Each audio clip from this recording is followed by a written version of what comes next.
It is late in September of 1942 on a slow train moving through the Radom district of German-occupied Poland, and 6 people in that carriage are carrying pistols that were never supposed to exist. They are a Home Army commando riding out to execute a collaborator, and every weapon on them was built inside a factory that now answers to the Wehrmacht, the Gestapo boards. There is a shootout. 4 of the fighters get away, one of them killing a German guard on the way out. 1 fighter is killed, 1 is captured, and when the smoke clears, 2 pistols are left behind on the floor of the car, one with its serial number filed away, one with the number still intact and legible. Stamped along each slide are 4 words: FB Radom, Vis Model 35. This is not a story about a pistol, it is a story about a name, and what 2 empires did to erase it. To understand why a serial number on a handgun could get more than 50 people hanged, you have to go back to a country that had only just been allowed to exist again. Poland reappeared on the map in 1918 after more than a century of partition, carved up and erased by its neighbors, and it came back into the world wedged between 2 powers, Germany to the west and Soviet Russia to the east, both of which had just tried to strangle it in the cradle. A state in that position, with no arms industry of its own, survives only as long as its neighbors permit. So the new republic built not one factory, but a whole combine, a state armaments concern called the Państwowe Wytwórnia Uzbrojenia, with a rifle works in Warsaw, a munitions plant at Skarżysko, and, on the edge of the city of Radom, a brand new arsenal. In 1925, the first buildings went up there: a main hall, a steel hardening shop, a power plant, a boiler room, and housing for the men who would work them. Production launched formally on the last day of 1927, and it grew fast. In 1926, the plant employed around 800 people. By 1928, it was 2,000. By the late 1930s, more than 3,000, most of them drawn from Radom and the villages around it, working to an ethos the place took seriously, that reliable work was itself a kind of patriotism in peacetime. The man who set that tone was the director, Kazimierz Otakowski, and he ran the place like someone who believed a factory was also a promise to the people inside it. He insisted his workers receive free health care. He built childcare, gymnasiums, theaters, and gardens. He gave them regular leisure time and houses to live in. Under him, Radom did the plain, heavy work of a national arsenal, turning out Mauser pattern rifles by the thousand, handing the army its first full batch of 10,000. But the weapon that would carry Radom's name into history was not the rifle. It was a sidearm. And it very nearly never got made. There were 2 men behind it. The first was Pyotr Wilniewczyk, born near Irkutsk in Siberia in 1887, a polyglot who had trained with honors in St. Petersburg and Moscow, and served in the Tsar's army in the First World War. A serious engineer who thought in terms of stress and tolerance. His first pistol had been a reworked Browning design, competent and unremarkable, and he was also at work on a submachine gun called the Moors, one of the earliest of its kind anywhere, a weapon that would never reach the troops because the war arrived first. The second man was Jan Skrzypinski, a manager inside the plant. In 1929, the Polish military, looking for a modern service pistol, opened negotiations to license a foreign design, a Czech pistol, and signed the contract. Wilniewczyk and Skrzypinski found out about the arrangement only after the ink was dry, and they did something that in most state bureaucracies quietly ends a man's career. They petitioned the army to stop, to tear up a signed deal, and to look instead at a pistol of their own, a Browning-based design chambered for the full-power 9mm round, cheaper to build, and entirely Polish. They forwarded a hurried set of shop drawings, and the army listened. The pistol went through nearly 5 years of trials before it was trusted. On February 8, 1932, the design was patented. Number 15,567. The 2 designers took the initials of their own surnames and reshaped them into a single word that also happened to be the Latin for force. Viz. What they had built borrowed the best of 2 famous guns and improved on both. It took the grip safety of the American Colt. It took the cam-unlocked barrel of Browning's high power. And it added something neither of those had: a clever lever that let a soldier lower the hammer safely onto a loaded chamber, so the pistol could be carried ready and made safe with one hand. The earliest guns were even slotted to accept a wooden shoulder stock. In 1935, it was adopted as the standard sidearm of the Polish army, and the slides came off the Radom line stamped with the maker, the city, the model, and that patent number. An object so well made that collectors would one day call it among the finest handguns of its century. For a country that had spent more than 100 years erased from the map, a service pistol designed by two of its own engineers, built in its own arsenal, and carrying a name made from their own initials, was not just hardware. It was a claim that Poland could arm itself, on its own terms, without asking anyone's permission. Which is exactly why it would matter so much later who controlled the name stamped on it. Between 1936 and 1939, roughly 49,000 were built for Poland's soldiers. It was a small number. History was about to arrive faster than the factory could work. On September 8, 1939, 1 week after the invasion began, German troops entered Radom. They found the arms factory half wrecked and looted, and they had a decision to make about whether to bother restarting it at all. They made it within days. The Mauser was still the backbone of the German infantry, and the V's, it turned out, was a pistol the Germans admired as much as the Poles did. So the plant was placed under the control of the Austrian firm Steyr, and switched back on. And the Polish national arsenal became a German one. The V's was given a new name for its new masters, the Pistolet 35P, the P standing for Polish. The eagle of the Polish state on the slide was now joined by the eagle stamps of the German acceptance office. The German-appointed director was a man named Frank Janku, and under him Radom began producing rifles and Vis pistols for the men who had just conquered the country that built them. The scale of it climbed quickly. By late 1941, the plant was turning out 15,000 sets of rifle parts and 5,400 sets of Vis parts every month, and the Germans planned to push those figures to 21,000 rifle sets and 10,500 pistol sets by the autumn of 1943. They had Radom building bicycles for the army too, and running workshops to repair their vehicles. To keep the numbers rising, the occupiers simplified the pistol, series after series, stripping away the refinements that had made it beautiful. The shoulder stock slot, the takedown catch. Until the late war guns were crude shadows of the 1935 original. The quality fell. The output did not. The people making those pistols were, in every meaningful sense, slaves. Radom now sat inside the general government, the slab of occupied Poland the Germans ran as a colony, and the workforce was held to the assembly line by terror, drawn from the local population and increasingly from the concentration camps. Among all the industrial plants in occupied Radom, the arms factory was notorious for subjecting its workers to the worst conditions of any of them, a regime where repeated lateness could be classified as sabotage, and sabotage meant a camp. The abuse was constant, harassment and insults and severe beatings, and the plant burned through forced labor faster than terror could replace it. One of the people who stood at that line was a young Jewish woman named Dora Zaden-Weber, who survived the war and would, decades later, be described as one of the last living people to have worked on the Radom production line. That was the bargain the occupation offered the Polish worker at Radom. Build the finest pistol your country ever made, by the thousand, and hand it to the men occupying your country.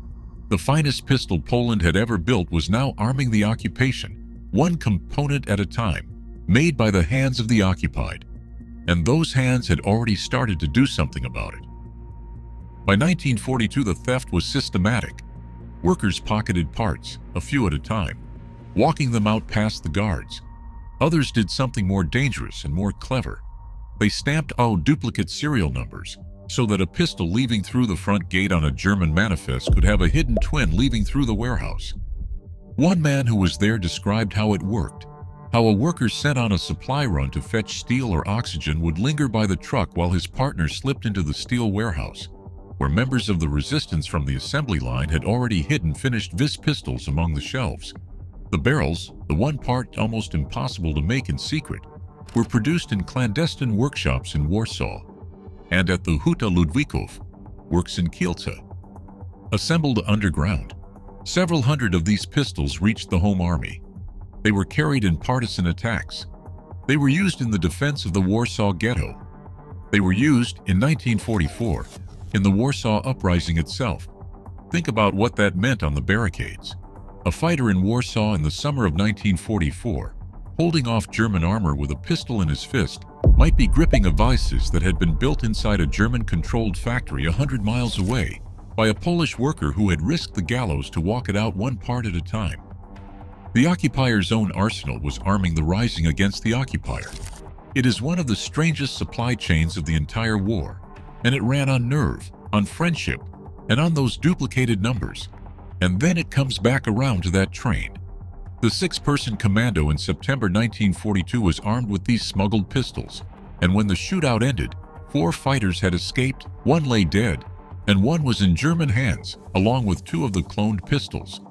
The investigation went to the security police headquarters in Radom, led in person by an SS officer named Paul Fuchs. The conspirators, until that point going from success to success, had made a set of fatal mistakes. Their forged identity cards carried their real addresses and their real places of work, and the serial numbers on the captured pistols were checked. That was all it took. The duplicated numbers, the very trick that had let the guns escape the factory, now pointed straight back into it, exposing a well-organized ring that smuggled finished pistols and components to the home army. Part of a wider network, the resistance ran across the arms towns of the region, in Suchedniov and Skarżysko as well. The reprisal was meant to be seen. More than 50 Poles were executed. Some of them hanged publicly at the factory itself, in front of the people they worked beside every day, others shipped to the camps. The Germans wanted every worker who walked in the next morning to understand exactly what a duplicated number would cost. And the man who had designed the pistol was, by then, on the other side of the fence he had helped raise. Wilniewczyk had gone underground when the Germans invaded, working under the alias Ret, building silencers for Sten guns for the same resistance his pistol was arming. That was the first crushing. But Hitler was not finished with the building itself. In the winter of 1944 and into 1945, as the Red Army closed on the Vistula, roughly 15 miles from Radom, the Germans decided the factory would not be left standing as a working plant for anyone. They had already taken one step against the smugglers, and it tells you how seriously they treated the leaks. Rather than trust that a pistol built entirely in Poland would stay in German hands, they had moved barrel production and final assembly out to Steyr in Austria, so that Radom could ship only barrel-less parts kits, and no complete pistol could walk out of the Radom gate again. Now they went farther. They took the plant apart. The factory's whole machine park, roughly 3,500 machine tools, was pulled from its foundations, and most of it was hauled west to Znaim, now Znojmo, in occupied Czechoslovakia, where an even cruder version of the Viz, built on a stamped sheet metal frame, was to come off a new line. Several hundred people went west with it. Managers, engineers, and foremen folded into the evacuation. The guns kept coming until April 1945, worse with every batch. What the Germans left behind in Radom was wrecked, the modest remnant of equipment smashed or stripped. The national arsenal of Poland was an empty shell, full of broken machines and the clean rectangles on the floor where the good ones had stood. An occupier that simply wanted the guns would have kept the factory running to the last possible day. This one broke the object apart across borders, moved the name out of the country, and then wrecked the tools rather than leave them. To understand why, you have to look at the one design decision underneath everything that came before. Here is the thing most retellings of the Radom story leave out, and it is not a conspiracy. It is a detail of manufacturing. The reason this whole story runs on serial numbers is that the Viz was a real product of a real state arsenal, which means every single one was precisely made, individually numbered, and standardized to interchangeable tolerances.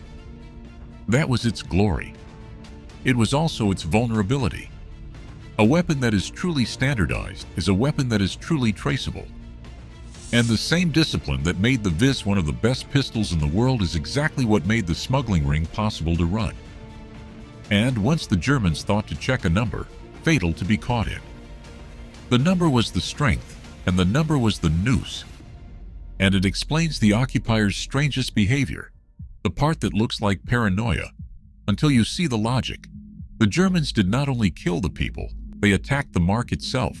They pulled barrel production out to Steyr. They split the object across 2 countries, and on the final pistols assembled outside Poland, they erased the roll marks entirely, so that the last of the line carried no maker, no city, no country, nothing but a 3-letter code, BNZ. And after that, nothing at all. Think about what that means. An occupier's deepest instinct is not simply to seize the weapon. It is to grind off the name on the slide, because the name is the one part that says this was ours. The 4 words that opened this story were, by 1945, gone from the steel. That was not an accident of wartime shortcuts. That was the point. Kill the smugglers and you stop this batch of guns. Erase the name and you deny that the thing was ever Polish at all. The Germans understood at the end that a weapon is also a claim, and the claim was the part they could not allow to outlive them. And it is exactly the thing the next empire would do again, without firing a shot. When the war ended, the factory came back to life out of a looted shell, rebuilt with difficulty from damaged machines and salvage. But the Poland it came back into was not free, and the new authorities who now ran it, installed and backed by Moscow, did not bring the Viz back. Poland's finest pistol, a pure product of the country's own engineers, was not restored as the army's sidearm. In its place, the Polish military was steered onto a Russian design for a Russian-aligned army. The Soviet Tokarev, the TT-33. And then came the part that reads like a deliberate insult. The factory was renamed the Zakłady Metalovki imienia Generała Waltera, the General Walter Metal Works, after Karol Świerczewski. Consider who that man was. Świerczewski joined the Bolsheviks in 1918, fought against newly independent Poland in the Polish-Soviet War, went to Spain in the 1930s to fight under the name General Walter, and in 1939 took part in the Soviet invasion of Poland, the second knife that went into the country that year. After the war, the Soviets installed him as one of the leaders of their client government in Warsaw, and when he was killed in an ambush in 1947, they turned him into a martyr and hung his name on schools, streets, and factories. So the arsenal whose workers had been hanged for arming the fight against one invader was now named for a man who had helped carry out the other invasion. And under that name it was buried deeper still, given an anonymous industrial code, Factory 11, marked with a small oval. The independent gunmaker became a licensed assembler of other people's designs. First Soviet-patterned Mosin Nagants and Tokarev pistols, and then, in 1957, the first Kalashnikov rifles ever built in anywhere outside the Soviet Union. And around the weapons, the plant's identity slowly drained into other things entirely. From 1957, it built sewing machines, and it built them so well that Radom became one of the largest sewing machine manufacturers in the world. More than 2 million of them across 2 decades, sold from the Soviet bloc to Turkey, Chile, and Iraq. It built typewriters, 32,000 in the single year of 1973, exported to nearly 40 countries with their keys recut for Arabic. A national arsenal, reduced to a household appliance brand under a dead general's name. The Germans had ground the name off the slide. The Soviets simply replaced it, on the whole factory, with the name of a man who had helped invade the country that built it. The man whose initials had become the name of the pistol lived to see that second erasure. Wilniewczyk survived the occupation, went back to teaching, and in his final years led the team designing a new Polish submachine gun, the Rock. He died in Warsaw in 1960, before it reached production, outliving the free country that had built his pistol, but not the burial of its name. For 45 years, that was the situation. Through martial law in 1981, through the slow rot of the planned economy, the factory ran under the general's name, making the Soviet-patterned weapons and sewing machines. And then the country changed again. In 1990, as communism fell, the plant shed the general and took back its old name, Luchnik, the archer. The old civilian lines, the sewing machines and the typewriters, could not survive the open market and were finally let go. And in 2000, 75 years after the original arsenal was founded, the company was reorganized to do the one thing it had always been built for: making arms. It began turning out a new generation of Polish weapons, the barrel rifle first, and then the one that matters most for this story. Today, the plant in Radom is one of the most modern arms factories of its kind in Europe, part of the state-owned Polish armaments group, and it exports its rifles abroad, a batch of 1,000 to Nigeria in 2015 among them. More than 360,000 VIS pistols were built in the end, across all the decades, and all the masters the factory served, and the wartime ones. The German-marked guns turned out by frightened, defiant Polish hands are now among the most sought-after military pistols a collector can own. The object outlived everyone who tried to own its meaning, because the proof that the thread had never actually broken came twice. First, the factory's current standard service rifle, more than 100,000 of them now in the hands of Polish soldiers, with tens of thousands more ordered as recently as 2026 and sent by the thousand to Ukraine after the invasion of 2022, is called the Grot. Grot means arrowhead, and it is the code name of Stefan Rowecki, the first commander of the Home Army. The factory whose workers were hanged for smuggling pistols to the Home Army now builds the rifle named for the man who led it. And second, in 2018, on the 100th anniversary of Poland regaining its independence, the Army adopted a new standard pistol, developed and built in the same factory in Radom, and the state chose its name with deliberate care. They called it the VIS 100. The 100 was for the century of independence. The VIS was for the pistol two empires had spent 50 years trying to erase. It is the standard sidearm of the Polish Army, Navy, Air Force, and Territorial Defense Forces today. Two occupiers spent a combined half-century trying to grind 4 words of steel out of history. One by hanging the people who stamped them. One by burying them under the name of a man who had invaded the country. Both of them lost. So look again at the name on the slide. For 6 years, the Germans worked to reduce it to a 3-letter code with no country attached. For 4 decades, the Soviets buried it under the name of a man who served Moscow. And today it is stamped, on purpose, onto the pistol a Polish soldier draws from the holster. If you made it this far, leave VIS 100 in the comments, so I know you stayed to the end. And if you are not already subscribed, subscribe. See you in the next one.